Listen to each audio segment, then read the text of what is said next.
Hi everybody. Wow. I am so excited to share this week's interview with you. I'm kind of floored. I just listened to the whole thing and it is incredible. I met with this pastor named Dick King. He's a pastor from Little Rock, Arkansas, and he's like a maverick. He's a revolutionary. He was preaching love and the Baptist church was like, that's not what we're preaching. You have to separate yourself. And he was like, that's fine. I'll do it. He talks about the Bible in a way that you don't hear often. I mean, Rob Bell, I think, is the only person I've heard talk about the Bible like this. And he is so passionate. This interview went on for an hour. So what I've done is I've taken an excerpt of a part that I found so powerful to put on the video, but the entire thing's going to be on iTunes on the podcast so that you can listen to Dick preach this incredible message of love. So what Dick's talking about in this particular episode, in this particular cut that I'm sharing with you, is he talks about how in the Genesis story, people have interpreted that wrong to think that Adam and Eve sinned and so they were bad and so they felt shame and then they thought that they were separated from God. He's like, but if you look at it, God was like, hey, no, you're not separated from me. I just want to talk to you about this. And he talks about how we started to get into the space of dual thinking where God or our higher power or the universe or, whatever you call it is separate from us.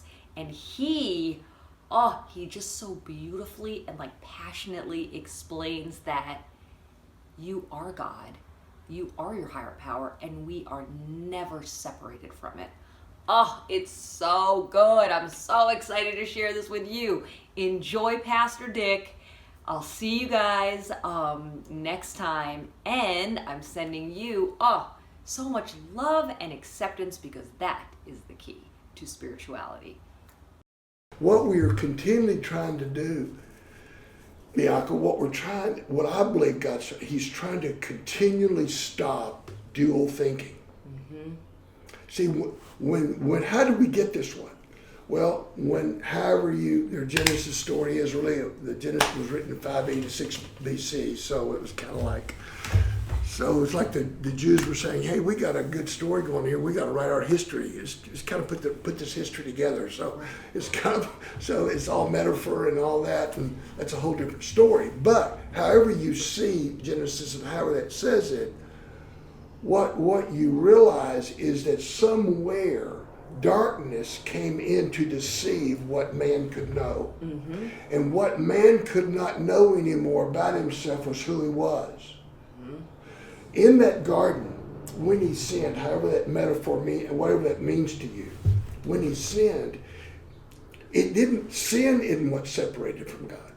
Shame is what separated him. Because man's never been separated from God. So God looks up at him and says, where are you? It's not like, don't get near me, I'm holy and you're not. He said, no, I want to talk to you. But darkness gave Adam such shame, he felt there was a dual relationship now that I've got to hide from God. Yes. And see, so God said, I have sinned. And God said to Adam, who told you that? Who told you were separated from me? Well, religion, darkness. So now what does religion still tell people? They're separated from God. They got to pray more.